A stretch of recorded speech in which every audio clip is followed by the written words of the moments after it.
여러분 어떻게 잘 쉬고 오셨어요? 네.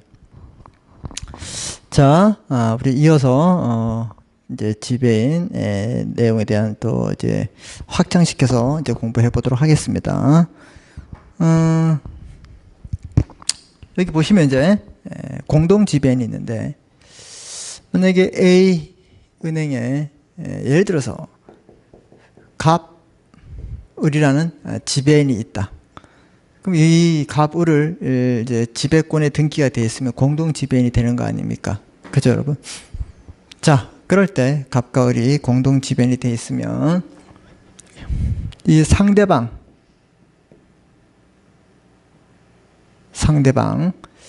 여기는 이제 공동 지배인으로 선임되어 있다. 이런 상황에서 이분들의 의사표시는 이렇게 각자 다 해야 됩니다. 이런 대리를 우리는 민법에서 보았던 능동대리. 그래서 이분이 이 상대방에게 의사표시할 때는 각각 다 해야 된다. 요거 여러분들이 좀 기억하셔야 됩니다. 이런 대리를 무슨 대리를 한다? 능동대리.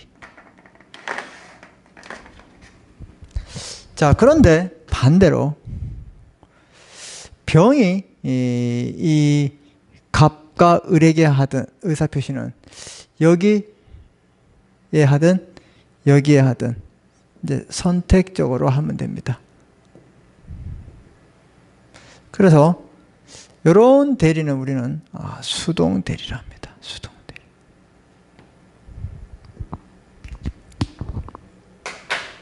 개념 좀 잡으시고. 이해됐습니까, 여러분? 네, 요거 여러분이 좀 기억하시면 되겠습니다. 자, 그래서 공동 대리, 지배인 대리는 공동 지배인은 그런 거예요. 자, 그래서 우리 4페이지 좀 보실까요? 공동 지배인 및 표현 지배인이 있는데요. 공동 지배인 선임, 변경, 소멸 등기 이게 합니다. 자, 능동 대리를 보시면 공동으로 지배권 행사. 즉 갑과 을이 누구에게 병에게 제3자에게 공동으로 행사를 해야 한다. 이런 뜻이고 반드시 동시에 할 필요는 없지만 할 필요는 없어요. 단독 행사는 대리 효과가 없습니다. 반드시 공동으로 해야 돼요. 알았죠? 동시에 필요 없지만 공동으로 해야 된다. 이런 것 알아두시고 수동 대리는 1인에 대한 의사표시로서 유효하다. 즉 병이 갑에게 하든 또는 병이 을에게 하든 의사표시가 유효하다 이 말입니다. 그래서 각자 대리예요. 무슨 대리? 각자 대리. 공동 지배인 사이의 권한임이 불필요. 개별적 위임은 가능하다. 그래서 갑과 을 사이에 권한 위임은 필요 없다. 이렇게 보시면 되겠습니다. 뭐 간단하죠? 그래서 우리 공동 지배인은 요 그림으로 여러분들이 어떻게 보시면 되겠습니다. 자, 우리 법조문은 아까 12조에 우리 조문도 가지고 계시죠? 12조에 오시면 공동 지배인입니다. 1항 상인은 수인의 지배인에게 공동으로 대리권을 행사하게 할 수 있다. 상인은 수인이 지배인에게 공동으로 대리권을 행사할 수 있다. 이 말은 뭐예요? 공동 대리가 가능하다. 공동 지배인이 가능하다. 이런 뜻이고. 자, 그 다음에 2항 전항의 경우 지배인 1인에 대한 의사표시는 영업주에 대해서 효력이 있다. 즉 1인에 대한 의사표시 병이 갑에게 하든 또는 병이 을에게 하든 그 의사표시는 효력이 있다. 이걸 뭐라 그러냐? 바로 능동대리라 한다. 알겠습니까? 자, 그럼 1항에 보세요. 상인은 수인의 지배인에 대해서 공동으로 대리다. 이게 뭐 능동대리. 1항은 능동대리, 2항은 수동대리가 된다 이 말입니다. 아셨죠? 그걸 여러분이 알아두시면 되겠습니다. 자, 그 다음에 이제 표현 지배인이 가겠습니다. 표현 지배인. 요즘 지워볼게요.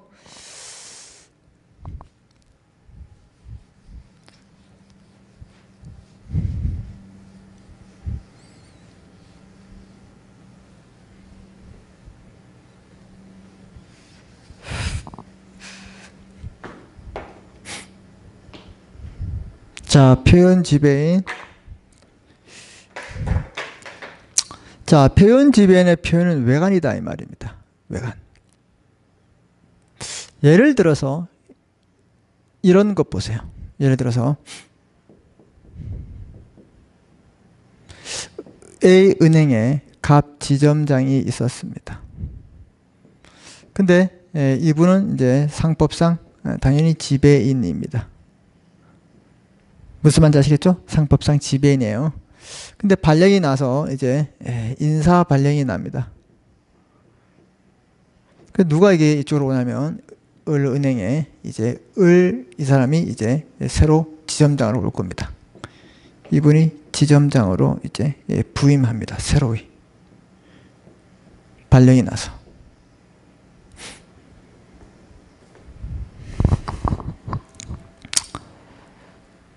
자, 그래서 이런 상태에서 부임을 하죠. 부임을 했는데 지금 보시면 그럼 이분은 지점장이에요, 지점장이 아니에요. 그냥 이제 뭐 전부 다 지점장님 부를 거 아니에요. 이분은 다른 데 갖고. 그럼 이분이 수많은 불특정 다수인 누구 병, 정, 무 뭐 이런 분들과 어떻게 해요? 영업을 하겠죠. 영업. 일을 한다 이 말입니다. 그럼 이 병, 정, 무 이런 분들이 이 을을 부를 때 신임 지점장님 이렇게 부를까 아니면 지점장님 이렇게 부를까? 그럼 지점장님이라고 부른다 이 말입니다. 왜? 지점장에 편말도 있고 명함도 있고 그래서 거래를 하다 보니까 그럼 이분이 이분이 지배인이에요, 지배인이 아니에요? 따져봐야죠. 보세요. 지배인의 지배권, 대리권은 영업주에 가름해서 그 영업에 대해서 재판상 재판의 모든 권한을 행사할 수 있는 게 지배권이에요. 이런 권한이 있으면 지배인이지 이 명칭으로 따지는 게 아니라 했잖아요. 이해되시죠, 여러분? 그래서 명칭으로 따지는 게 아니라 지배권의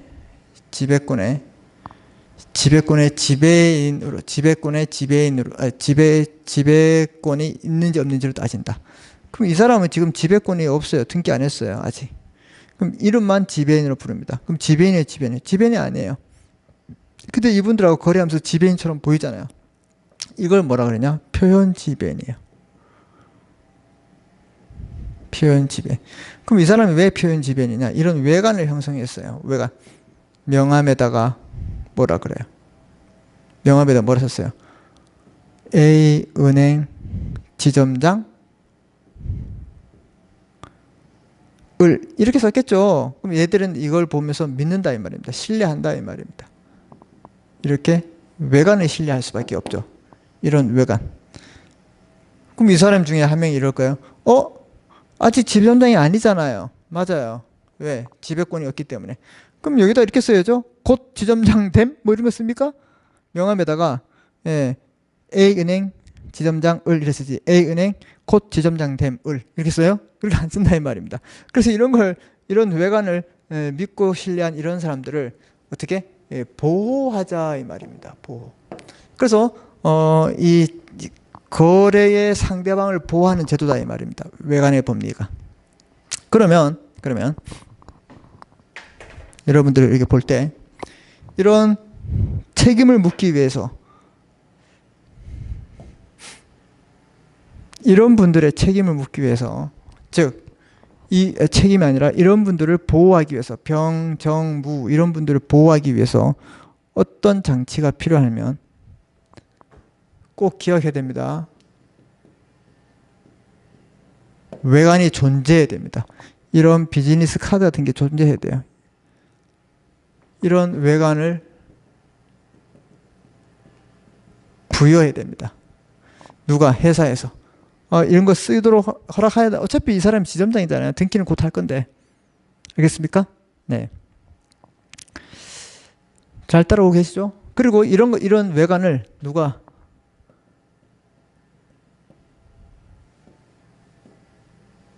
외관을 신뢰해야 된다.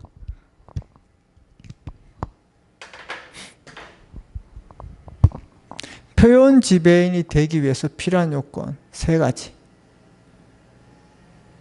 외관 존재, 외관 부여, 외관 신뢰. 요거 반드시 기억합니다. 이거 나중에 여러분들이 뭐 회사법, 이제 기업법 2 이렇게 배웠을 때 이런 데 또 필요하죠. 네. 이렇게 했을 때, 이런 세 가지 요건을 갖췄을 때 이 제3자는 보호된다. 알겠습니까? 그러면 이런 이제 을 같은 경우 이제 지배인이 아니죠. 지점장이라는 말을 쓰고 곧 지점장이 될 사람이 아니에요. 이런 지배인, 표현 지배인은 원래 지배인은 재판상 소송에 관한 거죠. 소송에 재판 외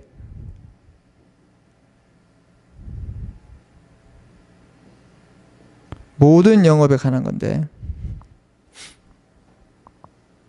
재판상 재판에 모든 것을 말하고 있는데 여기에 표현 지배인은 재판 외의 권한만 있고 재판상 권한은 없다. 저거 기억하십시오. 재판 외의 권한만 있고 재판상 권한은 없다. 요거 여러분이 좀 기억해 주시면 되겠습니다. 재판상 권한만 있고 재판 외의 권한은 없다. 요거 여러분이 기억해 주시면 되겠습니다. 아셨습니까? 요거 좀 기억해 주시고. 그래서 이게 바로 이제 표현 지배입니다. 이렇게 보시고 우리 이제 강의 자료를 좀 보겠습니다. 강의 자료를 보시면 표현 지배인 거기 외관 별표 치십시오. 외관. 이걸 믿었다 이 말이에요. 표현 지배인의 표현은 외관의 법리다. 자, 그래서 표현 지배인은 왜 인정해 주냐? 이 외관의 법리 때문에 인정되는 제도이다. 이렇게도 맞는 거다 이 말입니다. 자, 그래서 명칭 사용을 허락하고 대리권 수요가 돼 있어야 안 돼 있어. 또 지점장이나 명칭을 써 어차피 발령 났기 때문에. 그래서 아직 지배인의 등기는 나중에 좀 해보자. 당장 왔기 때문에 뭐 급할 거 없잖아. 이런 뜻이다 이 말입니다. 자, 이렇게 보시고, 자, 그 다음에 요건이 있습니다. 별표 치시고 요건. 자, 본점 또는 지점에 실체가 있어야 된다 이 말입니다. 본점 또는 지점에 실체가 있어야 된다. 그래서 판례가 실제 존재해야 되고, 자, 그 다음에 표현적 명칭 사용에 대한 허락. 예를 들어서 지배인, 지사장, 지점장 이런 것들. 그런데 지점 차장, 대리, 출장소 이거도 안 되는데 일단은 표현적 명칭 사용을 허락했다. 옆에다 하살표 하시고 이게 뭐예요? 외관 부여예요. 외관 부여. 그게 바로 뭐라 적는다? 외관 부여했다. 이렇게 알고 계시면 되고, 그 다음에 허락했다. 허락. 자, B와 C를 묶으세요. 자, B와 C는 외관 부여예요. 외관 부여. B와 C는 외관 부여. 그래서 표현적 명칭 사용을 허락했다. 그 허락은 묵시적도 가능하고 명시적도 가능하다. 이런 뜻입니다. 자, 보세요. 그 다음에 A번 본점 지점 실체가 있습니다. 실체 옆에다 적으세요. 외관 존재. A번이 외관 존재가 되고 BC가 외관 부여가 됩니다. 그 다음에 D번이 상대방은 선의이다. 상대방은 믿어야 된다. 그래서 옆에 적으세요. 외관 신뢰. 이렇게 적으면 됩니다. 다시 합니다. 중요하기 때문에. 요건은 외관 존재가 A번이고 외관 부여가 B번, C번입니다. 그 다음에 외관 신뢰가 상대방은 선의이다. 이렇게 되어 있다. 그래서 그 세 가지를 여러분이 기억하시면 되겠습니다. 외관 신뢰. 자, 그래서 본점 또는 지점의 실체가 있고 표현적 명칭 사용에 대해서 허락을 해야 되고, 그 다음에 이 허락은 명시적으로 하고 묵시적으로 했다. 명시적으로 했단 말은 다 아직 그래 허락 이렇게 한 거 묵시적으로 했을 때 뭐예요? 막 사용하고 있으니까 그냥 뭐 이렇게 딱 보면서 별말을 안 하는 거예요. 그럼 사용했겠네. 만약에 묵시적으로 허락 안 하고 사용을 금지시키면 뭐라 했겠죠. 예. 그래서 뭐 이런 경우 전부 다 우리 묵시적으로 했다. 그 다음에 상대방은 선의해야 한다. 요 세 가지 요건 반드시 기억하십시오. 요 세 가지 요건을 갖추었을 때 효과. 영업주는 당연히 거래 책임을 진다. 영업주 누가? A 은행은 이런 분들에게 책임을 진다 이 말입니다. 그러면 영업주가 제3자에게 책임을 지기 때문에 이 책임은 제3자 입장에 봤을 때 이 사람들은 보호를 받는다 이 뜻입니다. 이해됐죠? 제3자는 보호를 받는다. 자, 그래서 요런 이제 표현 지배인의 권한은 재판 외 행위만 있고 재판상 행위는 없다. 이거 꼭 기억하십시오. 그러면 표현 지배인도 지배인이기 때문에 이 말이 벌써 틀렸어요. 표현 지배인은 지배인이 아니죠. 또 이런 말. 표현 지배인은 지배인과 동일한 권한을 가진다. 맞아요? 틀려요? 틀렸다. 표현 지배인은 재판 외 권한만 있고 재판상 권한은 없어요. 근데 일반적인 지배인은 재판상 권한과 재판 외 권한이 있다. 그러니까 이런 것들 여러분 보시면 됩니다. 이해됐죠? 예, 그래서 이거 중요합니다. 표현 지배인. 자, 그래서 우리 14조로 가겠습니다. 조문의 14조. 14조. 자, 표현 지배인 1항. 본점 또는 지점에 밑줄칩니다. 본부장이란 말을 쓰고, 그럼 지점장. 그 밖에 지배인으로 인정될 만한 명칭을 사용하는 자. 이 사람이 누구야? 표현 지배인이에요. 그럼 하는 자 여기까지 이제 끊으시고, 그럼 이 자는 지배인이에요, 지배인이 아니에요? 지배인이 아니다 이 말입니다. 무슨 지배인? 표현 지배인이에요.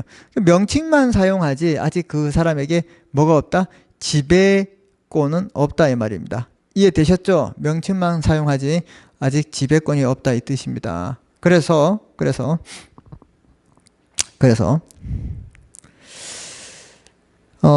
계속 보겠습니다. 본점 또는 지점에 지배인과 동일한 권한이 있는 것으로 본다 이 말입니다. 동일한 권한이 있는 것으로 본다. 뭐가? 자, 표현 지배인은 동일한 권한이 있는데 다만 재판상 행위에 대해서는 그러하지 아니하다. 그래서 뭐가 있다? 자, 동일한 권리가 있는 것으로 본다 했을 때 동일한 권한 밑주시고, 얘는 재판 외의 권한만 있다. 무슨 권한? 재판 외의 권한만 있고 재판상의 권한은 없다. 이걸 여러분이 좀 기억해 주시면 되겠습니다. 이해되셨어요? 재판 외의 권한만 있다. 재판상 권한이 아니라 재판 외의 권한이 있다. 그래서 재판상 권한은 그러하지 아니하다. 자, 1항의 상대방은 악인 경우에 적용하지 않는다. 이 말은 뭐예요? 상대방은 선이 이어야 한다 이 말입니다. 그래서 상대방은 뭐? 선이 이어야 한다. 이해됐습니까?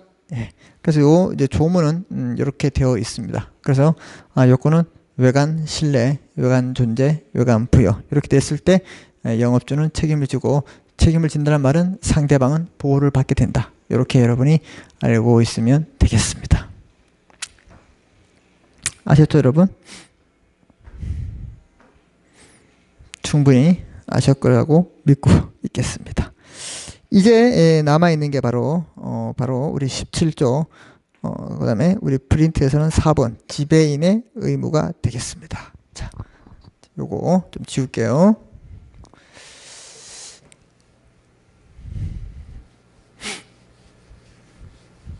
자, 여러분 다 어떻게 이해하고 계시죠? 이렇게 차분히 잘 따라오고 하나하나 이해를 하십시오. 그러면 크게 어려운 게 없어요. 지금 제가 천천히 자세하게 설명하고 있기 때문에 여러분들 잘 따라오고 계시면 됩니다.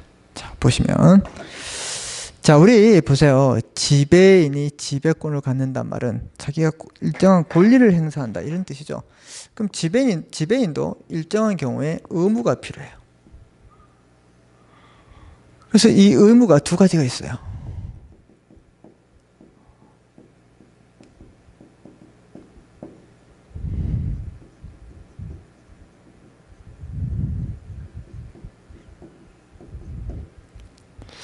그래서 이 지배인의 의무, 경업 금지를 하거나 겸직을 금지한다.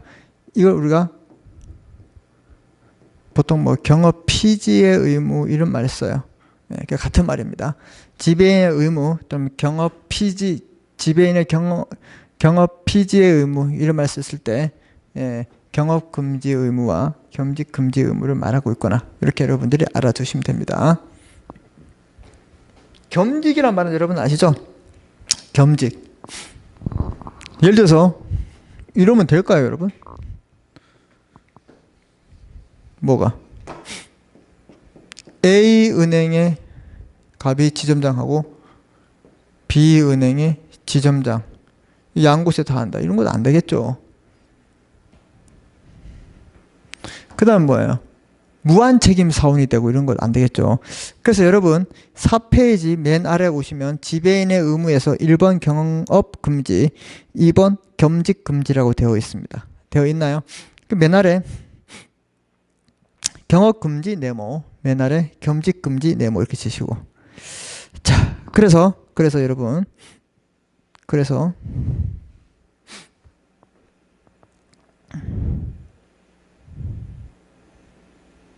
여러분 겸직 금지를 좀 보시면, 겸직 금지, 영업주의 허락 없이 다른 회사의 무한 책임 사원, 이사나 다른 상인의 상업 사용인이 못 된다 이 말입니다. 그래서 이거 먼저 봐요. 영업주의 허락 없이 무한 책임 사원, 무한 책임 사원이라 말은 한 명 회사의 같은 경우는 무한 책임 사원인데 끝까지 책임을 집니다. 그러니까 책임의 한도가 한계가 있어야 되는데 끝까지 책임지다는 건 무겁다 이 말이죠. 그러니까 무거운 일을 못한다. 그 다음에 또 뭐예요? 이사가 되거나 상업 사용인이 못 된다. 그래서 지배인이겠죠. 그러면 반대로 해석하면 영업주의 허락이 있으면 되겠다. 그럼 영업주의 허락이 없더라도 무한책임 사원이 아니라 유한책임 사원은 될까요? 되겠죠. 그래서 여러분 잘 보시면 이게 보세요. 영업주의 허락이 없으면 다른 회사의 무한책임 사원이 안 돼요. 그러면 이 무한책임 사원이 되려면 허락을 받으면 되는 거예요. 그죠? 자, 그 다음에 이사도 안 되고 다른 상업 사용인도 못 된다. 그러니까 아까 A 지점장인데 B 지점장 못 된다 했잖아요. 그런 거예요. 자, 그런데 유한 책임 사원이 되고 주주는 가능하다. 허락이 있을 때만 무한 사원, 다른 사용인이 가능하다. 자, 다시 한번 해보겠습니다. 여러분 어렵지 않아요. 보세요. 영업주의 허락이 없으면 무한 책임 사원, 이사나 상업 사용이 돼요, 못 돼요? 못 된다. 요거 반대로 해석해봐요. 영업주의 허락이 있으면 무한 책임 사원과 이사와 상업 사용이 된다. 허락이 없으면 이게 못 돼요. 허락이 있으면 가능하다. 그러면 허락이 없더라도 가능한 건 뭐예요? 유한 책임 사원이 되는 거.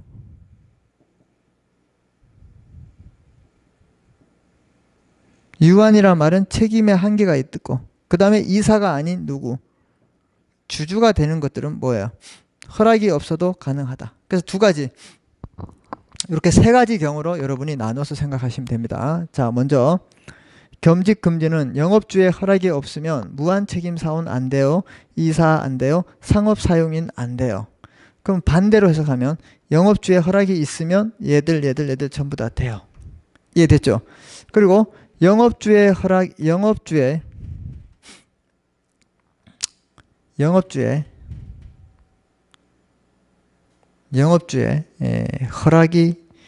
없어도 되는 건 뭐냐? 유한 책임 사원이 되거나 주주는 된다. 요거 반드시 기억하십시오. 그래서 여러분들 겸직 금지 다시 한번 이제 읽으면 이해될 겁니다. 겸직 금지. 영업주의 허락 없이 다른 회사의 무한 책임 사원, 이사, 다른 상인의 상업 사용은 못 된다. 그럼 얘들은 이제 차선 긋고 영업주의 허락이 있으면 가능한 거. 허락이 없더라도 유한 책임과 주주는 될 수 있다. 알겠습니까? 예. 이해되셨죠? 예, 이렇게 보시면 되고. 자, 그 다음에 이제 경업 금지가 있습니다. 자, 여기도 이제 영업주의 허락이 없이 자기 또는 제3자의 계산으로 중요합니다.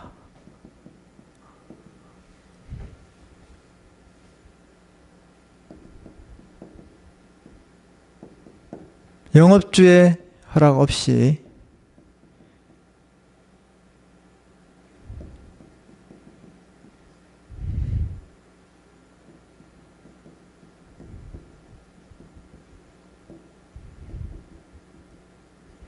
영업주의 허락 없이 자기 계산이나 타인 계산으로 영업주의 영업 부류에 속하는 영업을 못한다. 자, 그래 보세요. 영업주의 허락 없이, 그럼 밑에 쳐보세요. 영업주 허락하면 되죠. 일단 영업주가 허락 안 해요. 자기 계산 또는 제3자 계산, 타인 계산, 영업주의 영업불에 속한 영업불에 속하는 거래를 못한다. 이게 바로 경업을 금지시키고, 얘는 겸직을 금지시킨다. 경업은 다투는 업을 못하게 한다 이 말입니다. 영업주가 지배인 자신의 이익을 위해서, 쉽게 말해서 유통업에 근무하는 A라는 본부장이 자기 개인의 이득을 위해서 유통에 관한 정보를 가지고 다른 업을 했다. 그러면 될까요, 안 될까요? 아니면 자기 와이프에게 모든 정보를 주면서 유통에 관한 마진을 얻게끔 했다. 그럼 될까, 안 될까요? 안 된다 이 말입니다. 이런 것들을 뭐라 하냐? 전부 다 경업 금지를 한다. 무슨 금지? 경업 금지. 그래서 우리 본문에도 영업주의 허락이 없이 자기 또는 제3자의 계산으로. 그럼 여러분들 여기 보세요. 계산. 이 계산은 뭐였어요? 계산은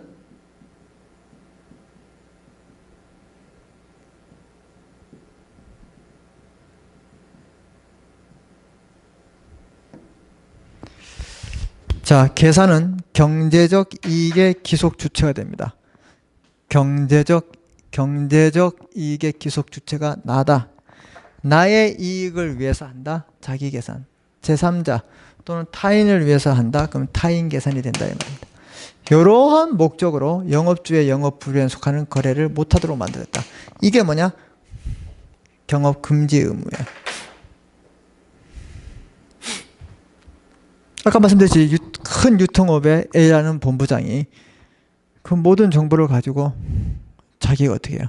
그 정보를 가지고 자기 이익을 취득하기 위해서 뭐 정보를 가지고 와주고 비슷한 회사를 만들어가지고 어떻게 해요? 자기 이득을 취했다. 또는 와이프에게 그런 회사를 만들게 해서 와이프에게 정보를 다 줬다. 그럼 와이프는 누구예요? 제3자, 타인에게 영업주의 영업불안 속하는 거래를 하지 못한다. 그러면 할 수 있는 방법은 딱 하나. 뭐 영업주가 허락을 하면 할 수 있다. 여러분 생각해 보세요. 영업주가 이걸 허락하겠어요? 그래, 해. 오케이. 상인이 허락하겠어요? 오케이. 겸직, 뭐, 그까짓 거 뭔데 해. 이래요? 이건, 말도 안 되는 겁니다. 말도 안 돼. 이렇게 허락 없이, 만약에 제3자의 계산으로 봤을 때는, 영업주의 계산으로 봅니다. 자기 계산으로 봤을 때는 영업주의 계산. 제3자의 계산을 봤을 때 제3자가 받은 이득의 양도를 청구할 수 있습니다. 이거 너무 중요합니다. 그래서 이걸 우리가 뭐라 그러냐? 자기 계산을 했을 때 영업주의 계산을 봐서 뺏어오고, 제3자의 계산으로 했을 때는 제3자가 받은 이득을 어떻게 이득 양도를 청구할 수 있다. 이득의 양도를 어떻게 반환 청구할 수 있겠죠. 그런 내용들, 이득 양도를 청구할 수 있다. 그래서 이것들을 우리가 뭐라 그러냐? 이것들 이렇게 영업주의 계산을 보고 이득 양도를 청구할 수 있는 거, 이것들을 우리가 뭐라 그러냐? 개입권이라 한다. 개입한다. 누가? 영업주가 개입하고 이득을 뺏어오기 때문에 개입권이다. 그래서 이걸 뺏어온다. 탈취권이라 합니다. 중요합니다. 무슨 권이라고? 탈취권이라 하고 있다. 탈취권.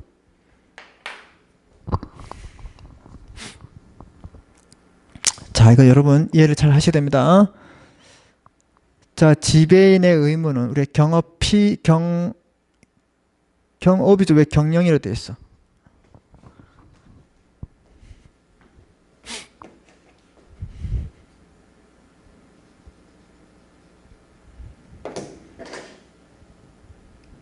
경업이에요.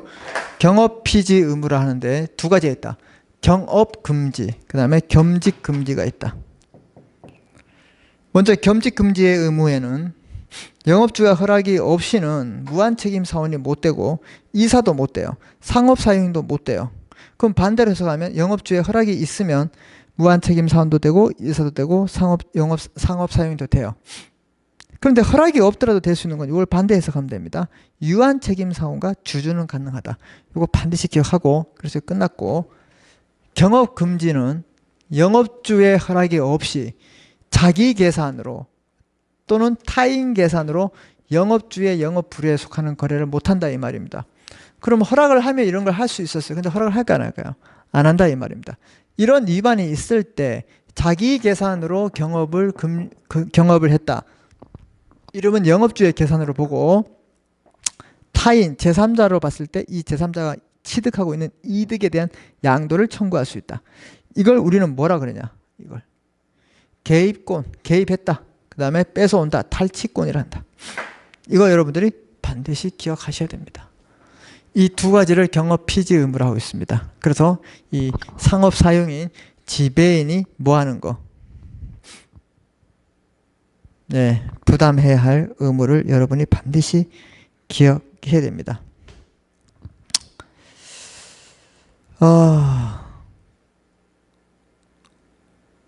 그래서 그러면 이런 것들을 어떻게 되는 겁니까? 예. 계속 보관하고 있는 건 아니죠. 예. 일정한 또 기간이 있을 거예요. 자, 그럼 이제 우리 4페이지를 오시면 자, 지배인의 의무의 경업 금지를 보시면 자, 영업주의 허락 없이 영업주의 허락 이렇게 묶으시고 허락 없으면 밑줄 칩니다. 자기 또는 제3자의 계산 이해되셨죠? 계산으로 영업주의 영업불에 속하는 거래를 못한다. 이걸 경업 금지를 한다. 요건 보세요. A번 영업주의 영업불에 속한 거래를 해야 돼요. 영업주의 영업불에 속하지 영업주의 영업불에 속하지 않는 엉뚱한 일을 했다. 그럼 뭐 관리 관심 가질 필요도 없습니다. 영업주의 허락이 있어야 될 거 없을까요? 그리고 보세요. 허락이 없을 것, 허락이 없을 것. 허락이 있으면 이게 나오지도 않죠. 허락이 없어야 돼요. 자, 그 다음에 자기 또는 제3자의 계산으로 해야 된다. 그래서 제가 이렇게 냅니다. 경업금지 의무에 영업주의 허락이 없는데 자기 계산으로 했을 때 그 자기가 얻은 이득의 양도를 청구할 수 있다. 맞아요? 틀렸습니다. 또는 영업주의 허락 없이 제3자의 계산을 했을 때 이 제3자의 이득은 영업주의 계산으로 보고 개입권, 탈취권을 행사할 수 있다. 맞아요? 틀렸습니다. 이렇게 크로스 반대로 해서 제가 시험을 낼 겁니다. 그래서 여러분들은 이러한 것들을 반드시 해야 됩니다. 자기니까 영업주가 뺏어오고 제3자 이 사람들은 직접 못 빼고 그 사람이 받은 이득을 뺏어온다. 이렇게 여러분이 기억하시면 됩니다. 그래서 요건 보시면 자기 또는 제3자로 해야 된다. 자, 그 다음에 효과. 요건도 중요하고요. 효과도 중요합니다. 자기 계산으로 할 때는 영업주의 계산, 자기 계산으로 한 때는 하살표를 해주세요. 영업주 계산. 이거 반대로 하면 안 되고. 그 다음에 제3자 계산으로 한 때는 하살표에서 이득 양도 청구. 그래서 이 자기 계산하고 제3자 영업주의 계산 이득 양도 청구 이거를 묶으세요. 두 개를 묶으면 뺏어오는 것 이거 뭐냐 이걸 개입권, 탈취권, 형성권이라 합니다. 형성권이란 말은 자 적으세요. 권리자의 일방적 의사표시. 자, 권리자의 일방적 의사표시로 바로 법률 효과가 생깁니다. 그냥 뭐예요? 이거 영업주 계산이야? 뺏어올 거야? 뺏어오면 끝나는 거예요. 얘 답을 구할 필요도 없다. 알겠습니까? 이렇게 형성권이다. 요거 여러분이 기억하시면 되겠습니다. 자, 그러면 이런 일이 있을 때 누구야? 영업주 이런 사람들이 영업주의 계산을 보고 이득 양을 청구할 수 있는 이런 개입권, 탈취권을 어떻게 해요? 계속 가지고 있는 건 아니다. 그럼 계속 가지고 있으면 불안하잖아요. 그럼 일정한 경우 행사하지 않았을 때는 어떻게 해요? 그 권리를 소멸시켜야 되겠죠. 그래서 거래를 안날 쉽게 말해서 안날 몇 자예요? 2자. 그래서 2주예요. 그 다음에 있은 날, 있은 날 세자예요. 좀 길어요. 그래서 1년입니다. 그래서 안날 2주. 거래를 알았을 때 2주. 그러면 있은 날부터는 10년. 그 둘 중에 어느 날이 빨리 해당되면 지나가면 소멸시효가 완성돼서 이 개입권, 탈취권을 행사할 수 없다 이 말입니다. 이해됐습니까? 그래서 2주, 몇 년, 1년 이걸 기억하시면 됩니다. 그래서 보세요. 영업주가 괘씸하잖아요. 이 사람이 이런 일을 했기 때문에. 그래서 이렇게 개입권과 탈취권을 행사하더라도 너무 괘씸해서 별도의 손해배상을 청구할 수 있을까 없을까요? 있다 이 말입니다. 그래서 거기 보시면 영업주는 개입권과 별개로 계약을 해지할 수 있고 괘씸해서 또 손해배상도 청구를 할 수 있다. 그래서 제가 시험 이렇게 냅니다. 개입권 행사로 인해서 계약의 해지와 손해배상 청구는 별도로 할 수 없다. 틀렸습니다. 전부 다 각각 다 할 수 있어요. 다 할 수 있다. 분명히 말씀드렸어요. 다 할 수 있다. 자, 그래서 경업 위반 지배인과 상대방의 행위는 뭐가 될까요? 상대방 지배인하고 그 사람은 유효되더라도 나는 그냥 뺏어오면 되는 겁니다. 영업주는. 자, 그 다음에 영업주는 상대방의 직접 당사자가 아닌 건 뭐 당연한 거고. 그래서 효과 A번, 그 다음에 B번, 요거 반드시 여러분이 기억하시면 되겠습니다. 자, 그 다음에 우리 이제 마무리로 이제 조문을 보면서 마무리를 짓겠습니다. 자, 17조로 오시면 상업사용인의 의무, 지배인의 의무. 자, 1항 상업사용인은 영업주의 허락 없이 미추칩니다. 자기 또는 제3자의 계산으로 영업주의 영업 부류에 속한 거래를 하거나 회사의 무한책임사원 이사 또는 다른 상업사용인이 되지 못한다. 자, 하거나 앞에는 뭐예요? 경업금지. 그 다음에 못한다. 뒤에는 겸직금지예요. 그래서 1항을 뭐라 그러냐? 바로 경업피지 의무 이렇게 한다. 자, 그럼 2항을 보시면 상업사용인은 전항의 규정에 위반했을 때 위반 동그라미 거래를 했어요. 그 거래가 동그라미 있으세요? 자기 계산일 때 동그라미 칠했어요. 영업주의 계산 동그라미 치시고 제3자의 계산 세모 치세요. 이럴 때는 이득 양도 세모. 그래서 제가 동그라미는 동그라미끼리 보고 세모는 세모끼리 보라. 이걸 반대로 낼 수 있다. 이렇게 보시면 되고. 자, 3항 전항의 규정은 영업자로부터 사용인에 대해서 계약 해지 손해배상 청구에 영향을 미치지 않는다. 별도로 계약 해지도 할 수 있고 손해배상 청구할 수 있다. 꼭 기억하시고. 자, 2항의 규정에 정한 영업주가 그 거래를 미치칩니다. 안날로부터 일주일, 있은 날부터 1년에 경과하면 뭐한다? 소멸시효에 걸린다. 아셨죠? 예, 이렇게 내용을 정리를 하면 될 것 같습니다. 아셨어요? 자, 수고하셨고 우리 이제 다음에 이제 상호는 우리 이제 4주차부터 이제 시작하도록 하겠습니다. 아셨죠? 네, 여러분. 자, 복습 잘 하시고 수고했습니다. 자, 오늘 수업은 여기까지 하시고 우리 다음 시간에 뵙겠습니다. 수고했습니다.